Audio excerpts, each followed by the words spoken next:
Un effort remarquable est en cours en ce moment. Aussi difficile que ce soit à croire, ou aussi difficile que cela devrait l'être, les médias traditionnels et le Congrès lui-même s'emploient avec un zèle étonnant à se dépouiller de leur pouvoir constitutionnel et à faire disparaître le droit américain. Tout ce que vous allez voir est aussi réel que possible. Et cela a des conséquences profondes aujourd'hui et potentiellement catastrophiques pour notre pays à l'avenir. Je parle précisément de l'article 1er et de l'article 2 de la Constitution américaine.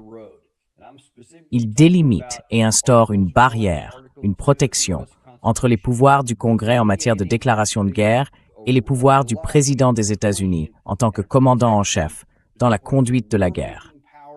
Ces domaines ont été séparés pour une raison, pour qu'il y ait une séparation des pouvoirs, pour qu'il y ait des contre-pouvoirs et des mécanismes de contrôle. Tout cela a été très littéralement conçu délibérément par les fondateurs de notre pays.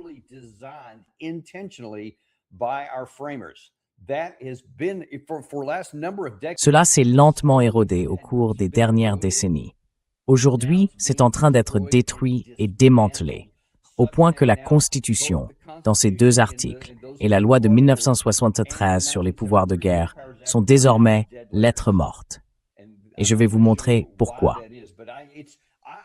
Mais je pense qu'il est important de s'arrêter vraiment sur cet extrait, parce qu'on pourrait le regarder en quelques minutes et simplement lever un peu les yeux au ciel. Mais je vais le décortiquer, point par point, pour vous montrer à quel point c'est important et à quel point on s'efforce de priver la Constitution et le Congrès de leur pouvoir pour les placer entre les mains d'un seul individu. Aujourd'hui, c'est le président Trump.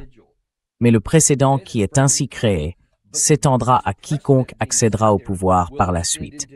Tant que le Congrès ne reprendra pas son pouvoir, nous nous préparons à une présidence impériale.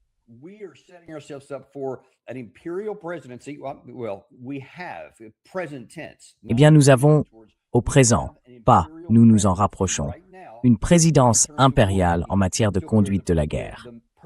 La personne qui occupe le bureau ovale a des pouvoirs dictatoriaux pour décider si, quand, avec quelle ampleur, à quelle fréquence, et de toute autre manière, nous entrons en guerre contre un autre État. Et peu importe que cet État soit grand ou petit, il a le pouvoir unilatéral. Et le Congrès lui-même s'est efforcé de garantir qu'il perde son pouvoir. Les médias suivent le mouvement. Je vais vous montrer un tout petit extrait d'hier sur Fox News. D'abord, vous allez voir, remarquez dès le début que les présentateurs se mettent immédiatement à se moquer, en gros, de la Constitution et de la séparation des pouvoirs. Et écoutez bien le langage qu'ils emploient. Regardez ça.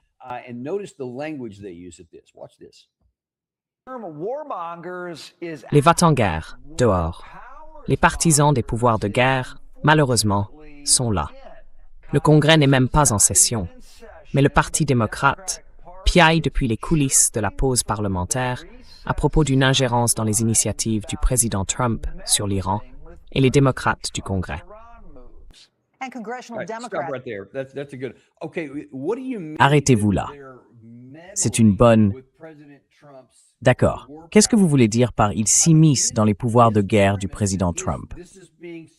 Je veux dire, son postulat, et c'est ce qui est transmis inconsciemment aux lecteurs et aux auditeurs, c'est que la bonne voie, c'est que le président Trump décide de tout et que le Congrès s'immisce dans ses pouvoirs de guerre. Mais juste un très bref rappel historique, parce que je sais que beaucoup de gens ne sont pas au courant, et je sais que nombre de nos téléspectateurs étrangers ici ne savent pas ce que dit réellement la Constitution américaine. Alors, parcourons cela rapidement.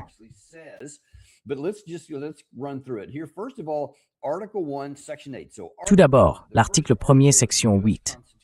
L'article 1er, le premier article de la Constitution des États-Unis, dit dans sa section 8 qu'il revient au Congrès de déclarer la guerre, d'accorder des lettres de marque et de représailles, d'établir des règles concernant les prises sur terre et sur mer, de lever et d'entretenir des armées, de créer et de maintenir une marine, d'établir des règles pour le gouvernement et la réglementation des forces terrestres et navales, et de prévoir la mobilisation de la milice pour faire appliquer les lois de l'Union. C'est l'un des points importants. Cela relève donc du Congrès. C'est ce dont traite l'article 1er, les règles et les responsabilités du Congrès. Déclarer la guerre et mobiliser la milice, c'est son rôle. C'est le seul à pouvoir le faire. Pendant ce temps, l'article 2 concerne la Maison-Blanche et le président, et ce qu'il peut faire est très limité.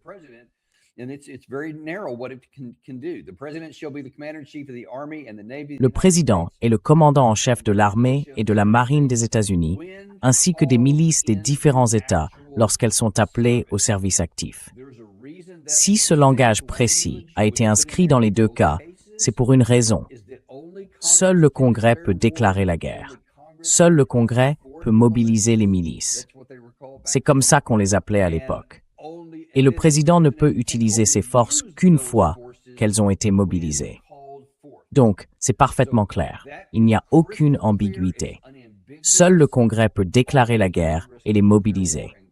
Le président ne peut les utiliser qu'après qu'elles ont été légalement mobilisées. Or, en 1973, la loi sur les pouvoirs de guerre a été adoptée par les deux chambres. Et bien sûr, c'était dû au fait qu'il y avait eu beaucoup d'abus de pouvoir présidentiel.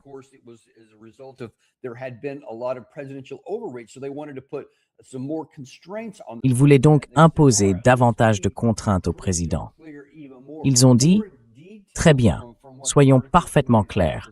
Entrons encore plus dans le détail de ce que disent les articles 1er et 2. » Ainsi, la loi sur les pouvoirs de guerre de 1973 n'a pas remplacé la Constitution. Elle l'a clarifiée. Les pouvoirs constitutionnels du président, en tant que commandant en chef, pour engager les forces armées des États-Unis dans des hostilités ou dans des situations où les circonstances indiquent clairement qu'une implication imminente dans des hostilités est probable, ne peuvent être exercés que conformément à. Et là, il n'y a que 3 éléments énumérés, littéralement seulement 3. Premièrement, une déclaration de guerre, d'où le retour à l'article 1er, section 8. Deuxièmement, une autorisation législative spécifique.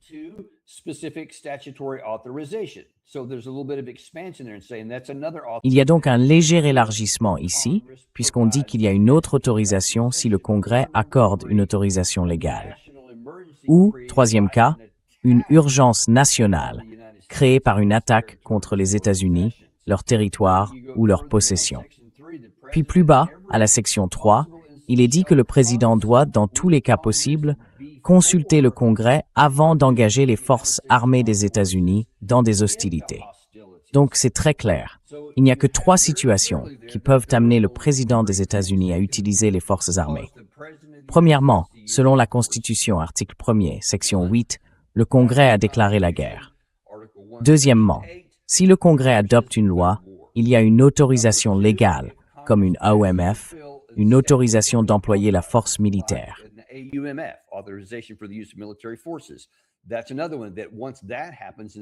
C'en est une autre. Une fois que cela se produit et que le Congrès a donné son autorisation, alors le commandant en chef peut engager ses forces. Ou, troisième cas, nous avons été attaqués. Et la loi exige du président que chaque fois que possible, il consulte le Congrès avant toute action. C'est important parce que vous allez voir pourquoi. Cela signifie que, sauf si nous sommes attaqués, et même si nous sommes attaqués, le texte dit qu'il doit tout faire pour parler d'abord au Congrès, afin que les représentants du peuple aient l'occasion de dire « Voulons-nous vraiment partir en guerre? Est-ce vraiment la meilleure façon de faire? » Même en cas d'attaque.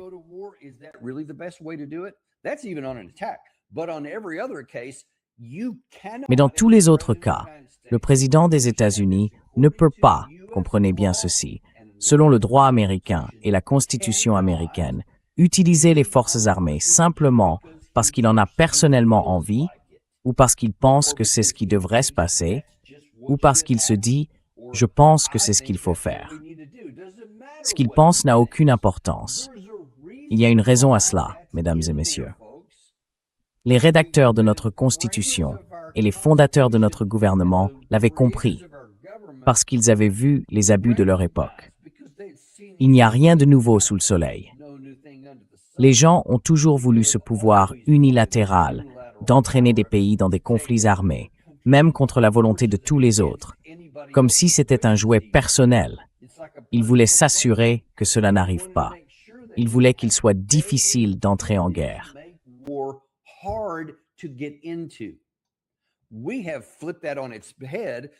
Nous avons complètement inversé les choses. Maintenant, il est facile d'entrer en guerre et difficile d'en sortir. À l'époque, ils savaient à quel point il serait difficile d'en sortir, parce qu'ils l'avaient vu, ils l'avaient vécu. Et tous les gouvernements de la planète à cette époque, enfin, ils connaissaient l'histoire. Ils le comprenaient très clairement. Alors ils ont mis en place ces garde-fous. Des garde-fous que, comme vous l'avez vu, les médias essaient de démanteler. Eh bien, rappelez-vous, je viens de vous montrer que ce texte dit que le président doit consulter le Congrès avant. Et s'il va les utiliser, il doit obtenir une autorisation spécifique à l'avance, n'est-ce pas? Sauf en cas d'attaque qu'il exige. C'est parfaitement clair, noir sur blanc. Revenons à la vidéo. Maintenant, l'une des autres présentatrices va elle aussi entrer dans la mêlée. Et voici ce qu'elle dit. Avec les initiatives du président Trump concernant l'Iran et l'énième résolution des démocrates au Congrès sur les pouvoirs de guerre concernant l'Iran ne leur a pas suffi. Alors maintenant, ils préparent une résolution sur les pouvoirs de guerre concernant l'Iran. Où est-ce que ça s'arrête? Arrêtez-vous là. Où est-ce que ça s'arrête? Maintenant, ils préparent une résolution sur les pouvoirs de guerre pour Oman. Réfléchissez à l'absurdité de ça. Oman est de notre côté, premièrement. C'est un allié supposé. Nous avons des accords et des arrangements militaires avec ce pays. Il y a quelques jours, le président Trump a dit qu'il les bombarderait à mort, notre allié, s'il se mettait en travers de son chemin. S'il le gêne, s'il n'obtient pas ce qu'il veut comme un enfant, il va les bombarder à mort. Et ces gens ont l'audace de tourner en dérision l'idée même que le Congrès devrait être impliqué avant qu'on fasse quoi que ce soit de ce genre. Ils ne font, littéralement une fois encore, que renforcer inconsciemment, encore et encore, dans l'esprit de tous les téléspectateurs et de tous ceux qui regardent, l'idée que la bonne réponse, c'est que le président Trump, ou le président commandant en chef, quel que soit son parti à l'avenir, puisse décider unilatéralement quand il est juste d'employer la force et quand ça ne l'est pas.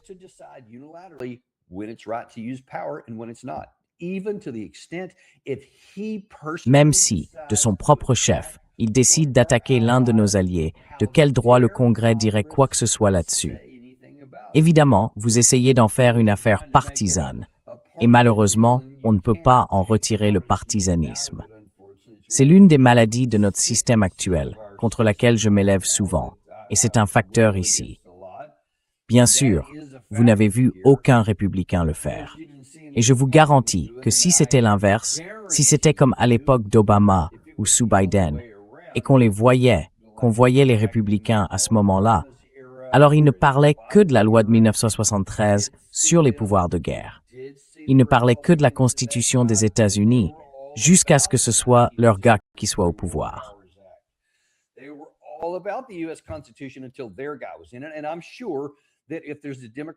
Et je suis certain que si un démocrate est élu en 2028 et qu'on se retrouve dans une situation similaire, probablement que toutes ces mêmes personnes, ou au moins la plupart d'entre elles, ces démocrates qui essayent aujourd'hui de faire examiner cette question des pouvoirs de guerre à propos d'Oman, resteront probablement silencieux.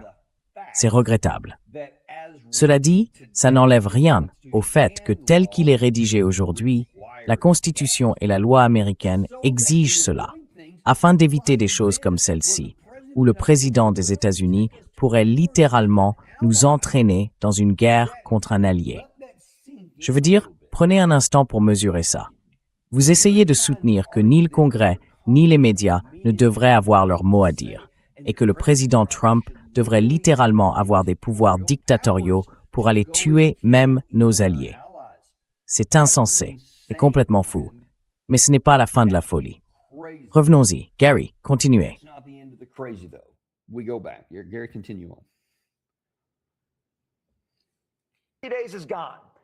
3 jours se sont écoulés.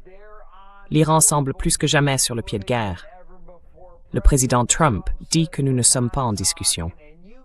Et vous avez des collègues démocrates au Sénat qui veulent limiter chacun des mouvements que le président peut faire. Comment interprétez-vous la situation?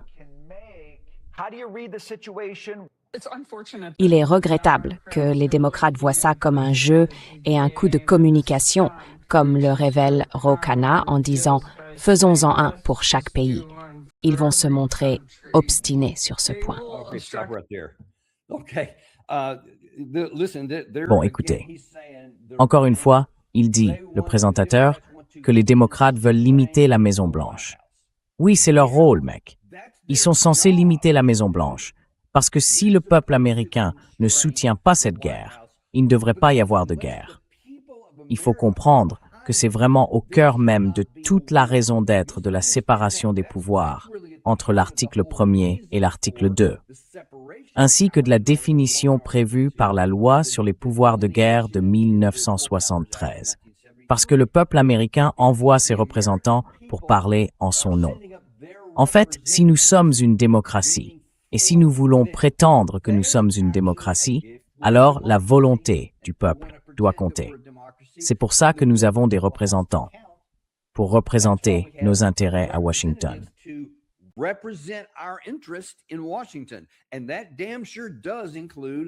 Et ça inclut très clairement la guerre. Faut-il ou non faire la guerre? Et regardez, les sondages sont sans équivoque. Les gens en ont ras-le-bol de cette guerre. Ils la détestent. Ils ne pensaient pas qu'elle était nécessaire. Ils veulent qu'on mette ça de côté tout de suite. Le président Trump veut le faire.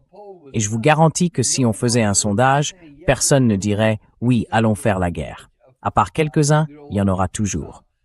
Mais une écrasante majorité y serait radicalement opposée, parce qu'elle reconnaît à quel point c'est stupide et inconsidéré, sans même parler de son illégalité.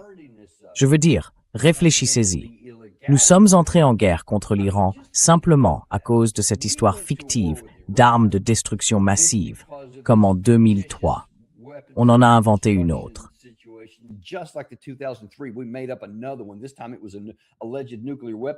Cette fois, il s'agissait d'une prétendue arme nucléaire, dont le président Trump lui-même s'était vanté d'avoir détruit l'année précédente. Donc il n'aurait pas pu le faire. Mais peu importe, c'était l'affirmation creuse. Les gens étaient contre ça. Et maintenant, le président Trump veut faire la guerre, même pas à cause d'une menace fictive d'armes de destruction massive contre nous, mais juste parce que, eh bien, ils n'ont pas fait ce qu'on leur avait dit. J'ai dit de faire ceci. Ils envisagent de faire cela. Donc, bien sûr, je peux simplement aller les tuer. Je veux dire, c'est aussi immoral qu'illégal et contraire à l'éthique. C'est incroyable. Et pourtant, voilà que c'est applaudi. Mais maintenant, vous voyez, ce ne sont pas seulement les médias.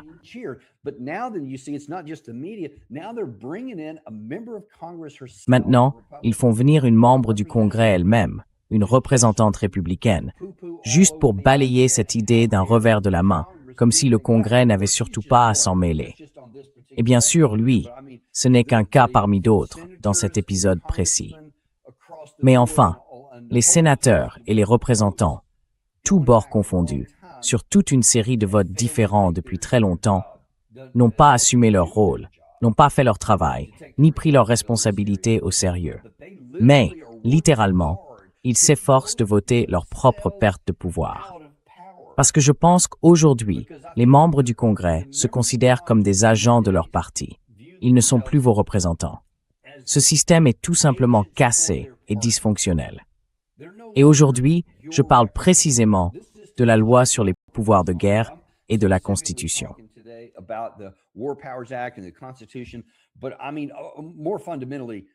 Mais je veux dire, plus fondamentalement, ça montre aussi à quel point notre système de gouvernement est tout simplement dysfonctionnel. Parce que les partis et les membres de la Chambre des représentants et du Sénat existent pour servir les intérêts de leur parti. Donc, comme je l'ai dit, quand Obama est au pouvoir et qu'il veut faire quelque chose sur le plan militaire, les républicains brandissent toute la loi de 1973 sur les pouvoirs de guerre.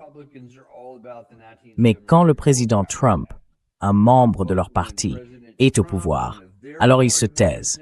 En fait, maintenant, ils ne se taisent même plus. Maintenant, ils applaudissent. De même, les démocrates, quand c'était Obama ou Biden, l'encourageaient. Oui, faites tout ce que vous voulez. Oh, vous avez 60 jours pour faire tout ce que vous voulez. Ce qui est bien sûr une dénaturation et une lecture grotesquement erronée de la loi de 1973 sur les pouvoirs de guerre.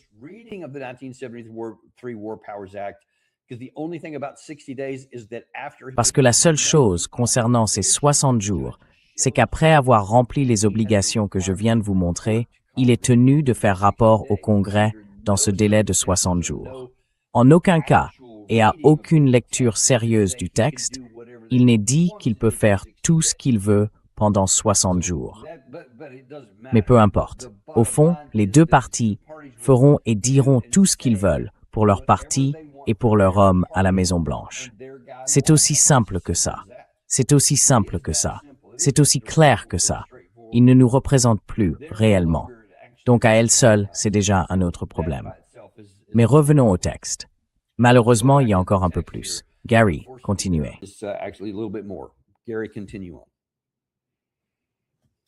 Du pays. Ils feront obstruction à tout ce que le président Trump entreprend. Mais je pense qu'il faut revenir en arrière et se rappeler comment tout cela a commencé l'an dernier, quand Israël a effectivement éliminé plusieurs dirigeants du corps des gardiens de la révolution islamique, qui est une organisation terroriste. Plusieurs mollahs ont également été éliminés. Et le président Trump s'est engagé avec audace dans cette situation, en sachant qu'il allait essuyer des critiques. Mais vous savez, on pourrait penser que les démocrates voudraient soutenir le peuple américain et soutenir Zouk.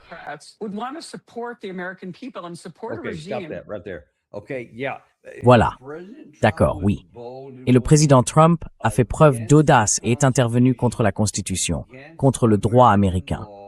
Il est intervenu et a pris une mesure qui était aussi contraire à l'éthique, parce que c'était un mensonge. C'était fondé sur une fraude. Il n'était pas question de 2 semaines avant qu'ils aient une arme nucléaire. Rubio l'a reconnu involontairement, je crois, le 2e jour de la guerre, lors de ce discours devenu célèbre. Depuis, je crois, les couloirs du Sénat, où il était interviewé. Il a dit, eh bien, il y avait une menace imminente. Les Israéliens allaient attaquer, et nous savions que nous ne pouvions pas simplement rester sur la touche, parce qu'ensuite nous aurions été frappés en représailles. Donc nous devions intervenir avec eux. Donc il ne s'agissait pas d'armes de destruction massive. Il ne s'agissait pas de ces prétendues 2 semaines avant l'obtention d'une arme nucléaire.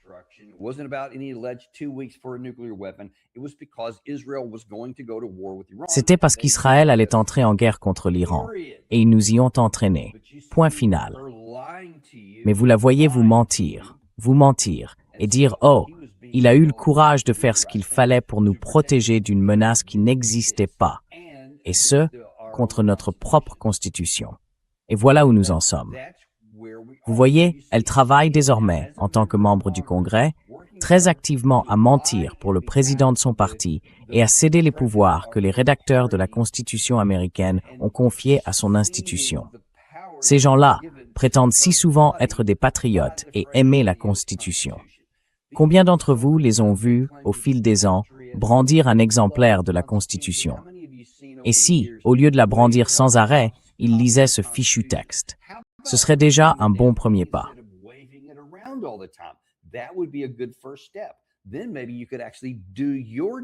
Alors peut-être que vous pourriez vraiment faire votre travail. Le travail pour lequel vous avez été envoyé là-bas. Celui pour lequel les habitants de votre circonscription ont voté pour que vous les aidiez. Et toute cette histoire selon laquelle ils faisaient ce qui était le mieux pour le peuple américain, que c'est ce qu'ils voulaient. Non.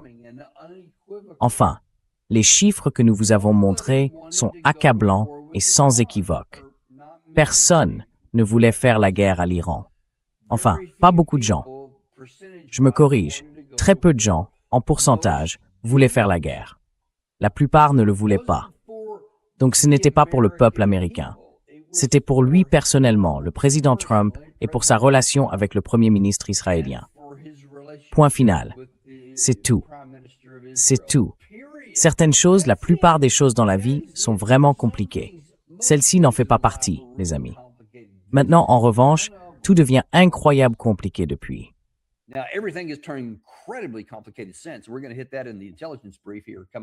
Nous allons aborder ça dans le briefing sur le renseignement dans environ 23 minutes. Ne manquez pas ça. Mais au départ, ce n'était pas compliqué. C'était aussi simple que ça. C'était le choix personnel du président Trump contre la Constitution, contre la loi sur les pouvoirs de guerre, contre la volonté du peuple américain et contre toute pensée rationnelle. Parce que, comme je vous l'ai dit, même en faisant totalement abstraction de la morale, c'était militairement irréalisable. Tout ce qu'on pouvait faire, c'était s'enliser dans le bourbier où nous sommes coincés aujourd'hui. C'est ce qu'on aurait pu faire. Alors, c'est ce qu'elle dit. Bon, il y en a encore un. Gary lance la dernière partie.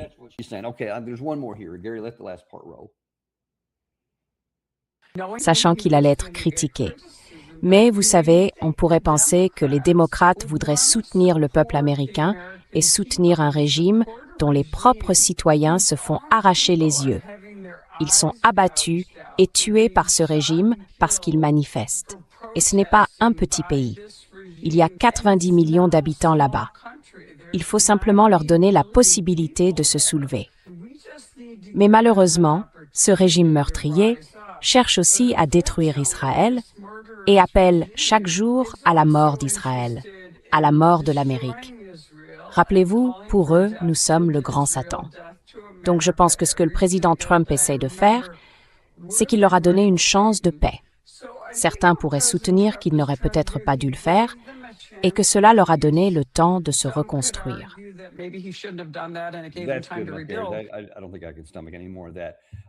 Je ne pense pas pouvoir en supporter davantage. Alors voilà, maintenant vous l'entendez, elle essaie encore de trouver des excuses pour expliquer pourquoi nous devrions être en guerre. Ce n'étaient pas les armes de destruction massive, ce n'était certainement pas simplement parce que c'est ce que voulait le Premier ministre Benjamin Netanyahou. Non, c'était à cause de ces gens en Iran, ces gens fictifs qui étaient contre enfin, pas fictifs, le petit nombre de personnes qui étaient contre le régime iranien. Et il y en a beaucoup. En pourcentage, c'est une petite proportion, mais en nombre absolu, ils sont quand même assez nombreux à y être opposés. Beaucoup de gens manifestaient. Une grande partie de ces manifestations de janvier étaient légitimes. Bien sûr, nous en avons favorisé une bonne partie. Nous avons envoyé des armes et fait tout un tas d'autres choses pour attiser ça.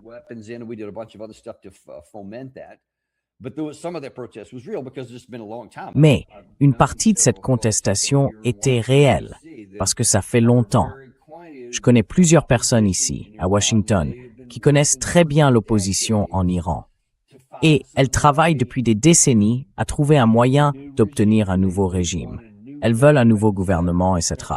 C'est leur droit en tant que personne. Il n'y a pas de problème avec ça. Eh bien, le problème, c'est que maintenant on affirme « Oh, eh bien, c'était pour le peuple. Il leur arrachait les yeux. » D'où ça sort? Enfin, peu importe. On trouve des choses. Ça, c'en est une nouvelle. Si c'est arrivé, je n'en sais rien. Mais ça non plus, ça n'a pas d'importance. Quoi qu'ils fassent là-bas, c'est quelque chose qu'eux et leur peuple doivent régler.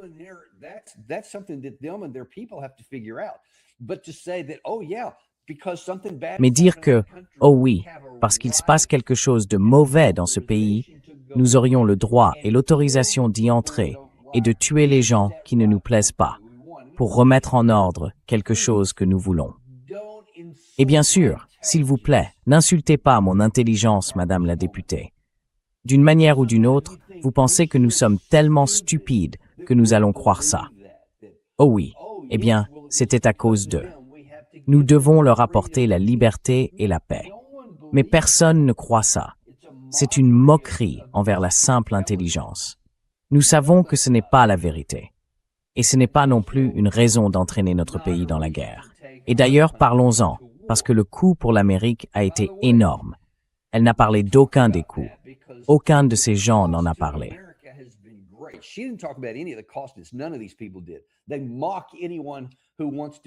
Ils se moquent de tous ceux qui veulent brandir le War Powers Act. Enfin, peu importe.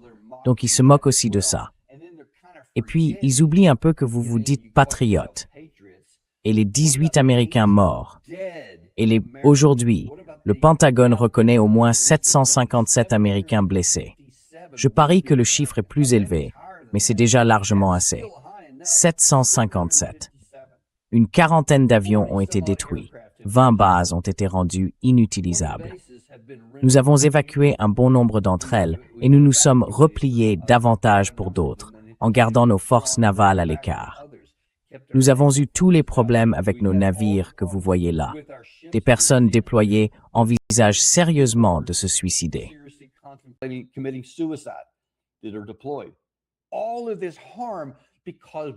Tout ce préjudice, parce qu'un seul homme veut faire tout ce qu'il veut, et que l'organe de représentant, censé éliminer tout ça et nous protéger, nous et nos forces armées, fait exactement l'inverse.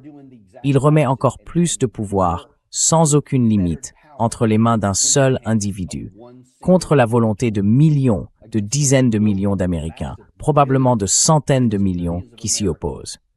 On s'en fiche. On ne se soucie pas du prix que ça fait payer à nos troupes. On ne se soucie pas du coût que ça entraîne. Maintenant, nous devons nous endetter encore davantage. Aucune préoccupation pour les conséquences sur le pétrole, les engrais, les produits dérivés, le kérosène, le carburant, aviation, le diesel, toutes ces choses qui commencent vraiment à s'envoler.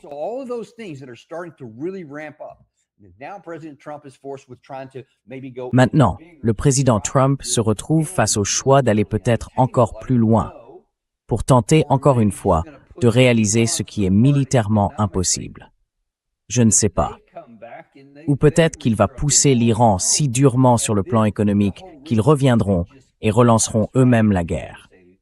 Et alors toute la région pourrait être dévastée de façon catastrophique, simplement parce que vous voulez dire, vous, les médias, vous, le Congrès, la Chambre et le Sénat, que vous ne voulez pas faire votre travail.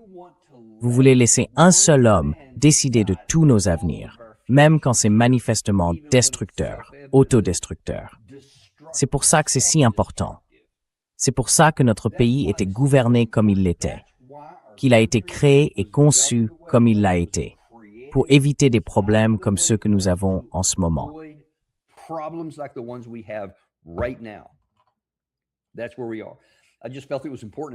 Voilà où nous en sommes. J'ai simplement estimé que c'était suffisamment important pour en diffuser cet extrait. Je ne voulais pas simplement le passer et faire un commentaire. Nous devons savoir à quel point c'est important.